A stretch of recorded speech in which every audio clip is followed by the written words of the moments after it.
সবুজ গালিচায় যখন ক্রিকেট ফুটবলের রসায়ন জমে ওঠে তখন চোখে পড়ে শুধু খেলা, কিন্তু সেই খেলার পেছনে নীরব কাজ করে যাওয়া মানুষগুলোর গল্প থাকে অজানায়।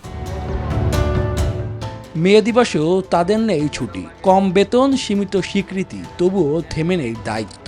তাদের ঘামেই তৈরি হয় 22 গজ, সেখানে রচিত হয় ইতিহাস, ওড়ে বাংলাদেশের পতাকা বিশ্বমঞ্চে। নিউজিল্যান্ড সিরিজ সামনে রেখে মিরপুরে যখন অনুশীলনে ব্যস্ত ক্রিকেটাররা, ঠিক তখনই সমান তালে কাজ করে যাচ্ছেন মাঠকর্মীরাও। যুক্তরাষ্ট্রের এক নম্বর জিম চেইন গোল্ড জিম এখন আবারও বাংলাদেশে। বসুন্ধরা আবাসিক এলাকা ও বসুন্ধরা সিটি শপিং মলে খেলোয়াড়দের প্রস্তুতির আড়ালে তারাও ঝরাচ্ছেন ঘাম নিঃশব্দে, নিরলসভাবে। শুধু ক্রিকেট নয়, ফুটবল মাঠেও একই চিত্র। খেলোয়াড়দের লড়াইয়ের পেছনে থাকে কোচিং স্টাফ, রেফারি আর অসংখ্য অদেখা মানুষের ত্যাগ। তাদের জীবন জুড়ে খেলা, দায়িত্ব আর ভালোবাসা।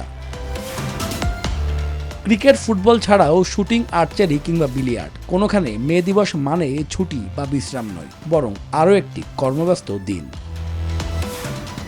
শুভদেবনাথ, নিউজ 24, ঢাকা।